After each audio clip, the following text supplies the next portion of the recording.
Muitas vezes a gente recebe feedback, a gente associou o feedback como uma mudança necessária que é um problema que a gente tem, né? E claro, nem sempre a gente tem feedbacks positivos, a gente tem feedbacks que é de alinhamento, a gente tem N tipo de feedbacks, embora muitos feedbacks são associados a desenvolvimento, né? Que a gente acha que a gente precisa melhorar para crescimento pessoal, crescimento profissional. A pergunta que eu quero fazer para vocês hoje é o quanto realmente a pessoa que está aplicando feedback, sabe, está usando, olhando realmente comportamentos que vão melhorar a nossa produtividade, ou quanto, na verdade, ela tá jogando expectativa dela, do que ela acha bom em cima da gente. Pois é, um grande exemplo disso são funções que são ligadas a, por exemplo, tem funções que a gente realmente precisa de uma coisa chamada sociabilidade, ou seja, que a pessoa consiga se vender, que a pessoa consiga ter bom convívio, que eu falo bom convívio, gente, é se comunicar bem com os pares, ir lá tomar aquele cafezinho, fazer uma sociabilidade, né? Ser o social. Só que tem algumas funções que isso não gera, não tá ligado 100% ao resultado da pessoa. E aí muitas pessoas, sabe, muitos líderes e muitos gestores, principalmente aqui no Brasil, porque a gente tem essa cultura muito forte do tomar um cafezinho, sair com a equipe para fazer aquele happy hour. Tem pessoas que têm muita facilidade e que gostam de fazer isso, que são pessoas mais extrovertidas. Mas eu tenho um grupo de pessoas que tem uma dificuldade tremenda, porque são pessoas mais introvertidas, que são pessoas que têm mais dificuldade de lidar com essa parte. E aí, muitas dessas pessoas, apesar de resultados legais dentro da empresa, recebem muito esse feedback. Nossa, você precisa se vender mais.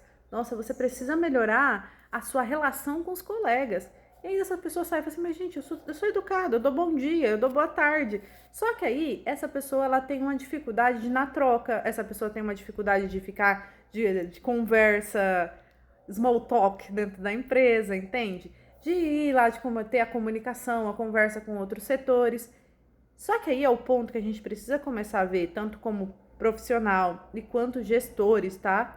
Se uma profissão não exige, ou a função não exige essa sociabilidade, tá? Se é uma função mais introspectiva, uma função mais individualizada, se essa pessoa consegue conversar com um colega de trabalho de forma educada, consegue pedir, cobrar também, sem gerar nenhum conflito, mas ela não é um profissional que sai lá de tomar cafezinho, de conversar, de fazer essa troca, sabe? Ser o socialzão do rolê.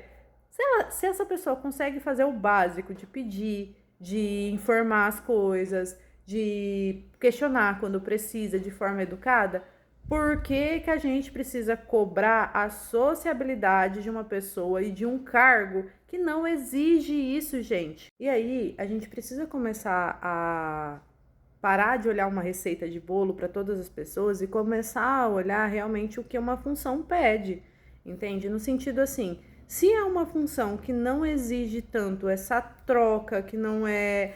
A pessoa não precisa ser o simpaticão da coisa para vender alguma coisa. Não, a pessoa precisa ir lá, fazer o trabalho dela, entregar que precisa entregar. Ela precisa o quê?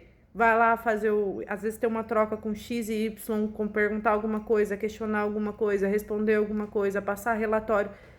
Se a pessoa tá conseguindo fazer isso, mas ela é a pessoa que não vai, tipo assim, tanto para cafezinho, que não fica conversando muito, que não é a pessoa mais na dela, e se tá entregando e tá fazendo o que precisa ser feito, por que que a gente, quando vai precisar dar um feedback, a gente precisa falar de um comportamento que não exige no escopo da função dela?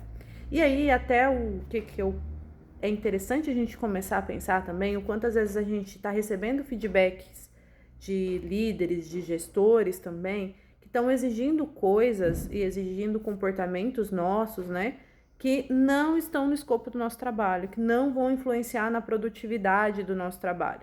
Então, por isso que é legal a gente começar a entender e a separar esse tipo de coisa. O que realmente é nosso enquanto profissional, que realmente a gente precisa se desenvolver e o que na verdade, o que é expectativa de outra pessoa, que ela acha que precisa ser um profissional e que muitas vezes não está relacionado com o nosso escopo de trabalho.